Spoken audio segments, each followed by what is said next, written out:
Hello, welcome back.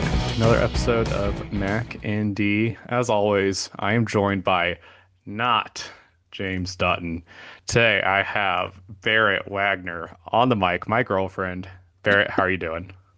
I'm doing well. It's the holiday season, which is a mix of people doing nothing but everything needing to be done. Correct.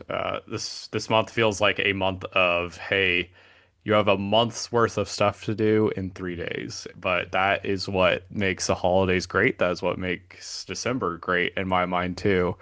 And then you get to rest, and we're very close to that point. You and I have my family's Christmas this weekend, and then on Christmas we have your family's Christmas, New Year's Eve mixed in there. It's going to be a great couple of weeks, but it is going to be a whirlwind. With that too, fantasy football is also a whirlwind. I kind of hate how everything's structured, right? Like the most important time of the year is very much so backloaded, especially when teams are on the cusp of getting eliminated or having guys that just need to sit. Injuries galore, and it's just really important, I feel like, at this time of year, just to really keep an eye on the heartbeat of what is happening in the league. Garrett Wilson for the New York Jets, your favorite player in the league, he just got shut down today. I'm making a joke. You don't know who Garrett Wilson is, but he's not going to play for the Absolutely rest of the not. year. For example, Devin Neal is on IR. He's probably not going to play for the rest of the year. There's a lot of guys that you just got to be paying attention to. And probably the most culturally impactful injury of the season happened this past weekend, too. Patrick Mahomes going down for the rest of the year. Barrett, you're close to the Chiefy Beefies. What are you what are you feeling with the Patrick Mahomes injuries? Is this hitting your social circles? Yeah, working in Missouri and living in Missouri means that you hear every time a Chiefs player sneezes incorrectly, because a lot of people take it personal. And I think that as we balance and consider our mental health during the holiday season, that we remind ourselves that these are grown adults doing their job. And at the end of the day, you have a job to do as well. And it is not to get too worked up and just hope for the best for everybody playing this season. I disagree. I need to donate my ACL to Patrick Mahomes. It's for the cause. It's very important. The Chiefs are now eliminated from the playoffs, so they're very much so and looking forward to the 2026 season. The Patrick Mahomes injury, though, I mean, with it being a torn ACL, he could be out to even start next season, which really sucks for the Chiefs in terms of just, overall team success, but also for fantasy implications. I have him in a lot of dynasty leagues, so that's definitely going to suck. It's just been a weird week for the Chiefs. Obviously getting eliminated sucks. Having Patrick Mahomes go down. There's Travis Kelce having interviews. He sounds like a dejected puppy. Like he didn't have a very good season. He's obviously getting older, and he keeps referring to the Chiefs in the third person. He's like, "Yeah, it's good for the Chiefs." And he's not saying it's like it's good for us. So it's like Travis Kelce may not even be on the Chiefs by next season. What do you think that would do Yeah. to the Chiefs, Kansas City area, and the Swifties? Did I cut out?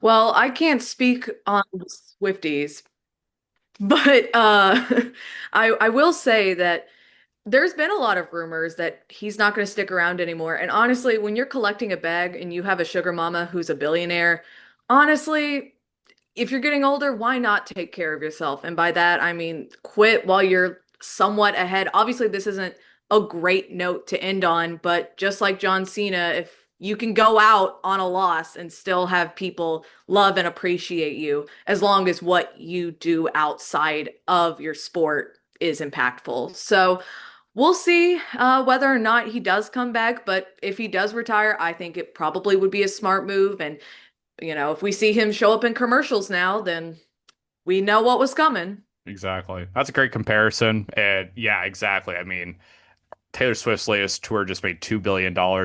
There's levels to this, right? Where you just really don't need to be putting your body on the line like that anymore. So whether it's retirement, a new team, or he comes back to the Chiefs for one last hurrah, it feels like the Kelsey show is slowly but surely winding down.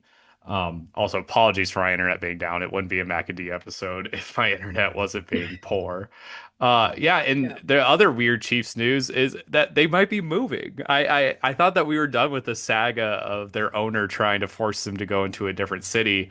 The Bears are potentially moving to Gary, Indiana. There is nothing there. It's an hour away from Chicago and even further away from the suburbs. And then the Chiefs are thinking about moving to Topeka, Kansas. They're apparently going to be going to the council, the board that is there, and talking about a potential move. An hour out of Kansas City, like Overland Park, sure. Mission, sure. Shawnee, I don't care. Like that's all normal. That's all Kansas. That's Kansas City, Kansas. Topeka? Have you been to Topeka, Barrett? Like it is not close. I don't think I've been to Kansas for exactly 20 minutes, and it was because I missed a turn when in Kansas City. So, I get you, I'm sure there's probably some Missourians that are a little too anti-Kansas and would take this more personally than it would on average, but I don't know. Big sports teams love leaving Missouri. So, Seemingly, yeah. And the Rams got boomed, and then yeah, now we got the Chiefs potentially moving. I don't really get it. I feel like Missouri has very favorable business aspects, very conservative state, has always kind of just had a ton of tax breaks for large mega corporations like the Chiefs are. Very strange that everyone's just like, oh yeah, let's get out of here. Let's go to even smaller states, potentially Indiana, Kansas, etc. So very strange. Just some quick, highs and lows. We had the Trevor Lawrence heat check moment. Oh my gosh, like talk about some highs and lows, and he's going to continue to get paid off of just this past season. He's now top 10 in the league in both passing yards and passing touchdowns from a season that has had a ton of highs, being the Chiefs off of Trevor Lawrence's legs, and a bunch of lows where he's had some very, very poor performances. We had a DJ Moore coming out game once again, bell curve DJ Moore, as I've been describing him. We're at the top of the bell curve once again. A lot of tough injuries, though, across the board. We had Jackson Dart get another potential concussion. Very strange season for him. We had Jane Daniels get shut down for the rest of the season in a lost year. It makes a lot of sense. Just get him ready for next year. Really great rookie year. Crazy sophomore slump, obviously saddled by injuries. We'll see if he's able to come back for a decent third season. Now he's gonna be old next year, Barrett. He's gonna be like 27 years old. Can you believe that? Could you imagine being 27 years old? I wouldn't know, but I'm sure you have some thoughts. Exactly. And then the Rams receivers have been all over the place as well. We had Devontae Adams get a hamstring injury. He pulled up lame against the Detroit Lions last week, and he missed last night's game against the Seahawks. Definitely missed him in a 38-37 loss. One of the weirdest games I've ever seen. You left to go hang out with some friends, and that game was very normal up until then, just like a Rams game. They're playing really well. The Seahawks are playing well, but having a lot of turnovers. You leave, and next thing you know, it turns into the drunkest game of all time while you're out getting drinks with your friends.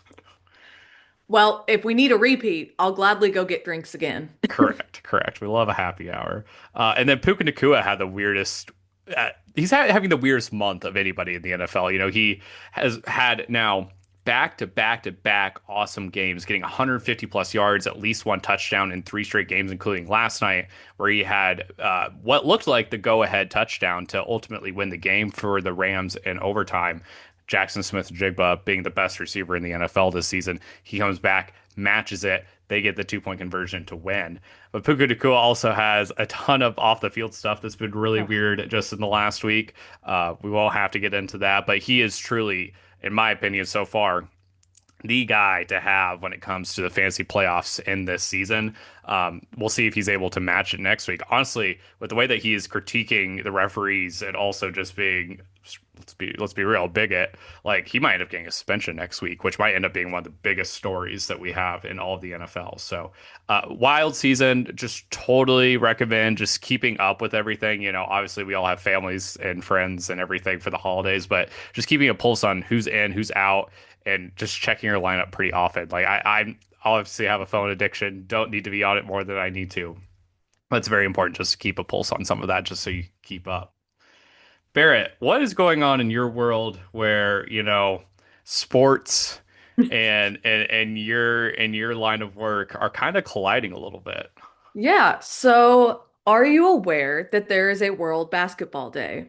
I didn't know there was one until you told me about it like 2 weeks ago. And that might be me being a bad listener, a bad Yeah. fan, maybe all of the above. Well, I am here to provide. So, for those of you who do not know, World Basketball Day is December 21st, which is a UN recognized celebration. And the reason you may not know it is because it was only ratified in 2023. So this is a recent addition to the sports world. And I'm here to provide a little bit of context. For those of you who do not know me, a little bit of background. I work in marketing and communications. So communications, PR, I work together with other organizations. And I work for the YMCA. And for those who do not know, YMCA has a bit of sports history. So while I might not be a sports Shut up. person, No I am way. passionate about my work and know some stuff about that. Um, so, basketball. We're doing a little bit of pivot from fantasy, so apologies if you're not a basketball person.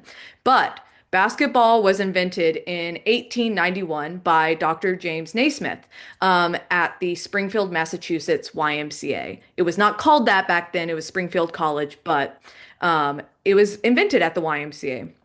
And before we go further, I'm going to give you guys a little bit of trivia fun fact. If any of you guys are trivia fans, Love there trivia. are three sports that were invented at the YMCA. So we've got basketball, we've clarified that, volleyball, and racquetball. So if you are a fan of either of those, you have a YMCA to thank. And write that down for your next trivia night. If you win, please tag Mac and D. That'll be fun. Plug. Okay, so why are we talking about World Basketball Day? Specifically with the YMCA. So here in St. Louis, and of course nationwide across the US, for World Basketball Day, the YMCA and the NBA have finally collabed. Like both organizations have been around for a long time. The YMCA literally invented the sport that the NBA exists for, and it's taken us until 2025 to have any form of a collaboration. And specifically, I recently got a chance to interview David Hollander, who is an NYU professor, and he had a course and a novel called How Basketball Can Save the World. And it is partially because of him and his book and his teachings that we not only have, World Basketball Day, which is what this little segment's about, but also the fact that we have our first patron saint in the Catholic Church for basketball, which is really kind of cool. I mean, we've now got a saint for video games. We have a saint for basketball. It's kind of wild to see how this is happening. But pretty cool guy, pretty influential in the basketball world. And this person right here, me, got to interview him. Um, No way. and so I'm kind of here just to chat a little bit about the basketball. Um, Big point of like why we're bringing up a World Basketball Day is the idea that basketball can be a unifying force. That's why Yeah. the UN was like, let's make this something that's global. Based on those, 13 principles that can be brought out from the 13 original rules of basketball that Naismith created. And it's basically this idea that certain struggles and guidelines in life, whether that be your age, your race, your ability level, when you're on a basketball court, you're able to shed that a little bit. And it's kind of cool to think about like sports. And I don't think this is solely for basketball. However, for this sake, we'll say basketball is unique in this, in that it can really unify people. And I think something that's not brought up enough is, in 2025, we are losing third spaces. For those who do not know the definition of a third space, that is an area where you can just show up, build community, socialize with other people without a cost or expectation of cost. So, while you might say an amusement park is a space where you could socialize, you have to pay to get in. Whereas a library is free to visit, free to use, free community. And weirdly enough, basketball courts and YMCA's are both some of those like third spaces that still exist. I mean, if you think about a neighborhood park, you can just roll up and maybe somebody brought a basketball and you can just hoop with random people that just happen to be nearby. Now, I do not hoop. I do not claim to be a hooper. In fact, I would even say that I am quite bad. I've seen you shoot a But if I basketball. It's wanted to not show bad. no one take a photo of my form. Nobody needs to see it. It looks like I took a screenshot of my body. Um, but anybody can come up and hoop. Like, Luke, you can walk onto that court, shoot a basket. Someone else can come up being like, can I shoot with you? And bam, you've built community like that. And so I do like this idea that like we can kind of turn the attention away from sport of being this competitive thing. It's me versus you and things like that. And we can be like, you know what? Yeah, we might be on teams, but really holistically, we are coming together as a community.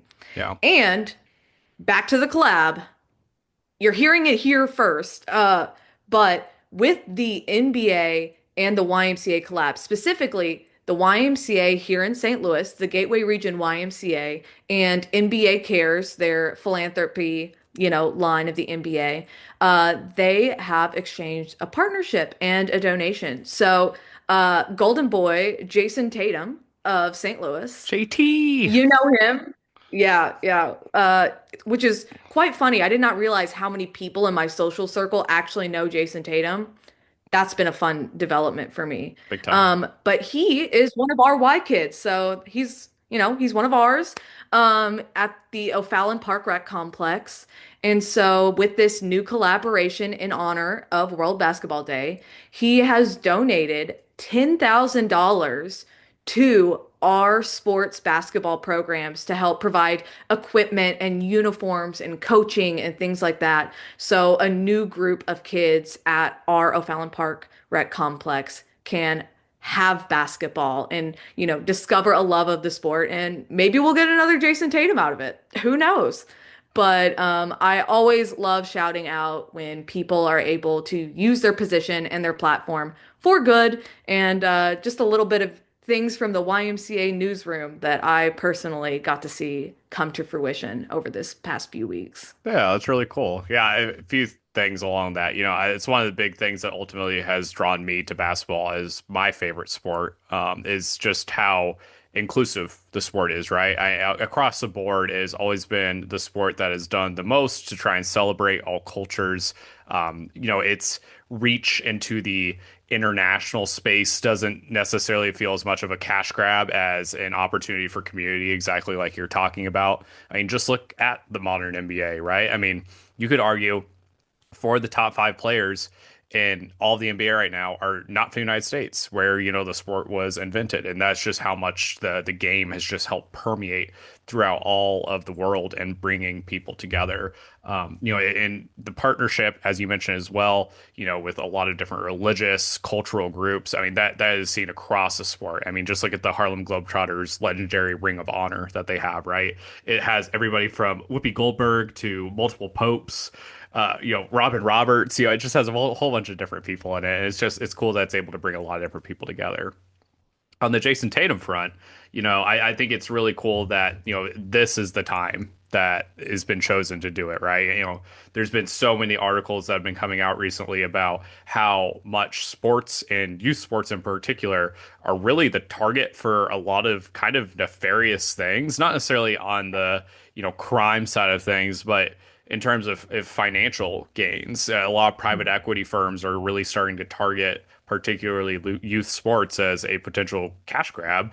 It's an area that can be expensive if you make it expensive. If you make it inaccessible, you can make it inaccessible. And it's a demand market, right? You have parents and kids that want to do sports because that is literally just in our DNA, like being part of a community, being part of something larger than us, learning those life lessons and also just playing a freaking game, is a lot of fun. And private equity and a lot of other really kind of harmful groups have really started to hone in on there. And private equity has its moments, it has its uses, but there's all these stories about how if you want to take a picture of your kid and you're a parent, you have to go through the pre-prescribed photographer or delete the picture of your kid playing a sport. It's like, no, like what are we doing? We've lost the plot at that point, right? So it's cool that Jayson Tatum is making this time, NBA Cares is taking this time in this particular moment to continue to make youth sports accessible, which is one of the big things that the YMCA is really great for, and donating to be able to make sure that everybody's able to participate, no matter what your income level looks like, right? And so, that donation is going to go a long way, and it's a really cool moment to be able to bring awareness towards that. Yeah. And kind of back to what you said of like, there's so many people that take advantage.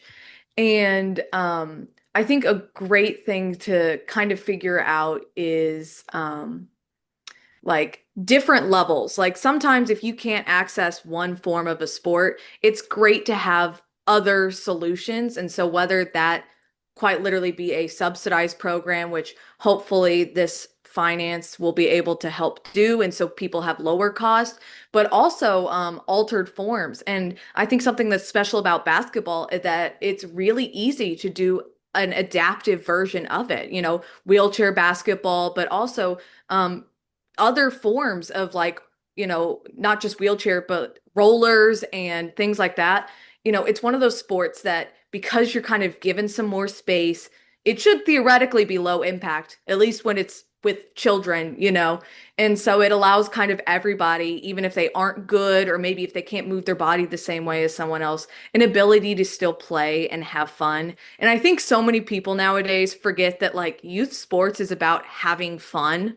Like I'm a former youth sports referee, soccer, and like the amount of parents that take it as seriously as the World Cup, I'm like, across the board, we need to remember that the purpose of these lower level sports is just to let your kid have some exercise, to have them develop social skills and, build friendships, and also just to have fun.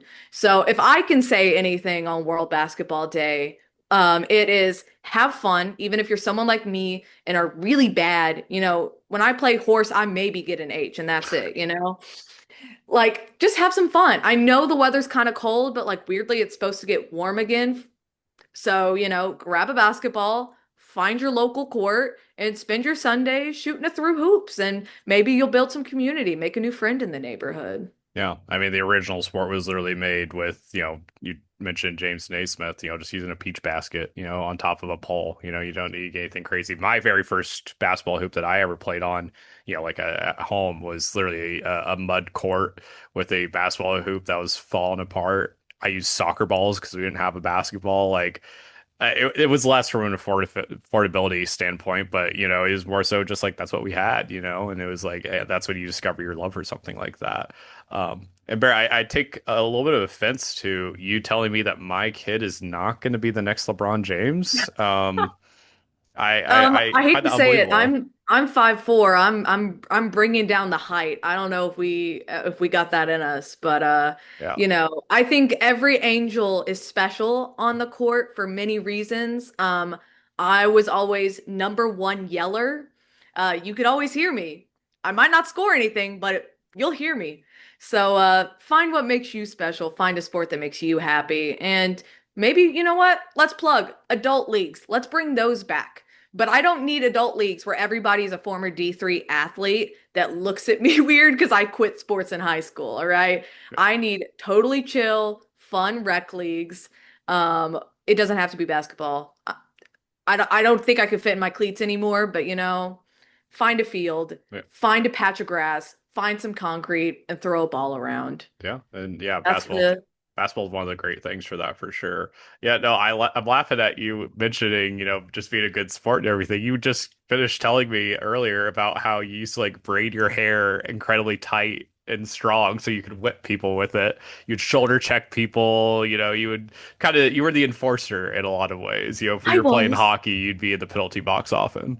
Yes, I would. I was known for getting the most yellow cards every season. And as a referee, that meant that I knew all the referees and the amount of times I had them pull me over being like, Barrett, if you do this again, I'm gonna have to kick you out. Can you chill, please? And for the record, I did not purposefully braid my hair like that. That was out of necessity because I didn't know how to French braid. So I had to do the ponytail and then braid it, and then by proxy of just having, a gargantuan amount of hair, it became a weapon. And if I wasn't allowed to use my elbows, then I would just use my head. Hmm. Yeah, Broken no, nose. Who Luke was cares? the victim of this, sadly, the other night, unintentionally. So, if you see him having to get eye surgery, just know I'll be paying out of pocket for that. Yeah, make my lazy eye even worse than it is. Yeah, no, I Truly. never got a red card though. I Yeah, knew my limits. different, different. Uh, Been off topic, although there isn't necessarily that's anything that's off topic for this pod. So today's the 19th. We have World Basketball Day on the 21st. I didn't know that it was only established in 2023. That feels like something that should have been established a long time ago. We literally have a World whatever day for everything, boyfriend, donuts, anything you can imagine, right? Uh, Yeah. you did an interview with someone for this, right? Can you tell us a little Yes. more about that? Yes. So, the guy who helped ratify this, so David Hollander, he's an NYU professor, and he has, as I mentioned earlier, a course called How Basketball Can Save the World. So he's actually partially the reason because the Filipino government read his book and was like, and in his book, he has a draft UN resolution to make a World Basketball Day on the anniversary of Naismith creating it. And they like called him up being like, "Hey, this idea kind of slaps. Can you come work with us and testify to the UN?" And it was from the time that it was officially drafted to the time it was passed, it is the shortest resolution or one of the shortest resolutions to ever go through the UN. So, in a time when we feel like the world is crazy and nobody can agree on anything, somehow everybody could agree on the fact that basketball is a pretty cool sport. But he recently came to the YMCA to do some speaking. And we were like, hey, like World Basketball Day's around the corner. This is perfect timing. Um, and then I guess they decided I'm really good at interviews. And so they were like, hey, why don't you go interview him? We did not plan this, totally unprompted. We just rolled up and we're like, hey, can we film a TikTok video with you real quick? And he was like, absolutely. We brought him a basketball to use as a prop because we're like, we felt like this might make you more comfortable while we're talking. And he's like, yes, this is the best feeling ever. Now, this man is a very eccentric looking person. I'm sure, you'll see the video when it gets posted. It'll be posted on the YMCA account. So if you want to see me looking like an absolute goober interviewing this guy, feel free to give it a look. But he's like some bright white hair. If you've watched Criminal Minds and you know that like one professor that like really likes Spencer Reed, yeah, he's that kind of archetype. He's a character, but really cool guy, extremely passionate about basketball. And basically, my section, like my interview, was three components of, why do you love basketball? Like, yes, you've written a whole book on it. Yes, he dives into the 13 original rules and how we can use those rules to be guiding principles in terms of accessibility and inclusion. But I was like, genuinely like what sparked that love of basketball, and it genuinely was like the sense of community that can come from it. And then of course I was like, guy, I can't hoop. Okay, like I love that you love this sport, but I am objectively bad at it. Are there any pieces of advice that you can give to someone that's really bad at it, that might be afraid to jump in? And basically, he was just like, start at your own pace and realize that, like, you're all working together. Like, you can't score by yourself. Everyone has to collaborate and work together towards a goal. And he, this is to be used to apply to your real life. Like, even if you're bad at a certain aspect, whether that be a certain skill set at your job or you're starting a new hobby and you're like terrible at crocheting and that's what you want to do, you can have a community around there. And then whether it be a coworker or whether it be someone in your knitting group, like there are people around you that are on your team at all times that you can go to, to pass the ball whenever you don't have an opening. And then they'll pass it back to you when it's your time to shine and get that hoop. And then, of course, because I'm at work and I've got to, get those sound bites that we love, I asked him, as someone who works at the YMCA and as, the YMCA is where the sport was invented, would you say the YMCA is the best place to go play basketball? And I got him on camera saying, the best place to play basketball would be at a YMCA. He said, go find your nearest No YMCA way. and go play basketball. And I was like, my job is done. I did Hmm. what I needed to do. So this is your plug from me as well, echoing the words of a professional, that the best place to play basketball is at a YMCA. Yeah. So You totally didn't that was have really fun. you totally didn't have, like a squirt gun aimed at him, like, hey, if you don't say this right now, then interview over, buddy. I wasn't even gonna ask. I was like hoping for yeah, one of the best spots you could play is at a local gym. No, he gave me that he was like, actually, yeah, Yeah. the YMCA is great. You could see my hands are in front of me the whole time, okay? I'm not I'm beating these allegations, all right? Exactly. No, But yeah, yeah, no, it's kind of crazy. He's such a big guy. yeah. And also I'm like, it's just little old me going, hey, I suck at basketball. Um, Yeah, but you did your I like reporting duty for sure. And yeah, I mean, talk about an honor to be able to do that interview. Like you were yeah. saying, I mean, not just anybody is able to have that kind of access for someone like that. A few points. I mean, you mentioned, the partnering with the Filipino government makes sense. There's a very strong history of people of Filipino descent being prominent in the NBA. Some of the more modern players too also fit that billing, including guys like Jalen Green, Jared McCain, Dylan Harper, all guys in the NBA right now. So it's very neat that that was kind of the bedrock of that whole initiative. Um, and I think your comments on teamwork and ultimately his comments on teamwork are really prevalent, especially in today's league. Both in the NFL and the NBA. We're seeing an uptick in injuries in the NBA because the NBA has just gotten so good. The teamwork level has gone off the chain, and there are so many guys that are able to make the passes to expand the court, make the game faster, make it more technical. You have to be able to turn in tighter spaces, and those are causing more injuries. And there's really nothing you can do about it. It's just like those life lessons that he's talking about are just permeating so deep into the way that the game's being played. And I don't know if it's just like, hey, we need like some sort of enhancements on our legs or something like that in order to, keep people healthy or what. But, it's really, really kind of reaching its apex. And also, I haven't watched the interview yet. I'm going to once everybody's shared with it, and once you share it with me and everything. I'm very excited to listen. But it seemed impressive. Your ability to get the information that you were hoping from him, and just make it a natural conversation with something that impromptu. Not to make it too meta or anything. I'm interviewing an interviewer, but it's not easy coming up with questions that aren't just no duh or like why did I say that? One of my favorite writers, Jeff Pearlman, he was talking the other day about how he went up to this former MVP in baseball, Will Clark, and he was like looking at his foot, who that he had just broken that foot a couple of days, and like his very first thing, and it's a human thing, but it's not a reporter thing. He was like, "Oh, did that hurt?" And Will Clark was like, "No shit, it hurt, man." And like, honestly, don't Yeah. blame Will Clark, but also like, yeah, that's just kind of the things that happen whenever you're interviewing someone, especially in the sports realm. There is an inherent, hey, if you're in journalism, I don't like you sort of thing. So it's a little bit harder to be able to do those sort of human moments. So kudos to you to make that happen. Yeah. Thank you. The question I have to ask, because Uh-huh. if I don't ask it, people are gonna get mad at me. Does anybody at the YMCA know, given the partnership, when Jayson Tatum is coming back from Uh, injury? I'm sure someone asked his grandma because despite being injured, he did not come to visit us. Uh, We were placing bets, you know. We don't do sports gambling. We don't make enough for that kind of money. However, we were making bets on whether or not he would actually show up. But just his lovely grandmother came down and she runs the foundation, so that makes sense. Quite a lovely lady, very sweet. If you see the video where we officially do the check presentation with her, she's just surrounded by all these little kids in their NBA jerseys. It's very cute.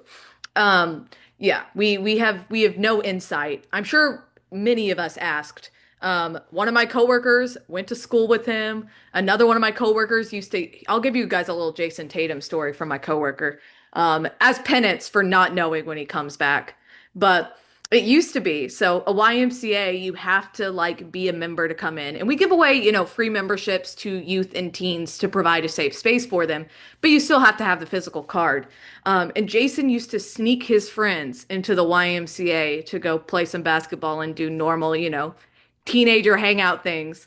And so one of my friends at the Y, Courtney, she always was going to be the one to catch him. And as penance for trying to sneak his friends in the way he shouldn't, she would make him go pick up trash outside the YMCA and Oh, beautify it. So if you need a little visual, just little Jayson Tatum picking up trash and saying, "I'm sorry, I snuck my friends in." yeah. Classic little kid stuff. Former YMCA kids having moments. Jayson Tatum, obviously, NBA champion. Jeremiah Love, also a former YMCA kid. He just won the Doak Walker for best running back in the country. About ready to get drafted, likely the first round of the NFL draft, just declared. So, yeah, definitely having some moments there. Oh, yeah, and I'll give Jeremiah some love as well. Huh? No He pun also intended. Oh my Oh gosh. my God. He also recently donated back to our YMCA.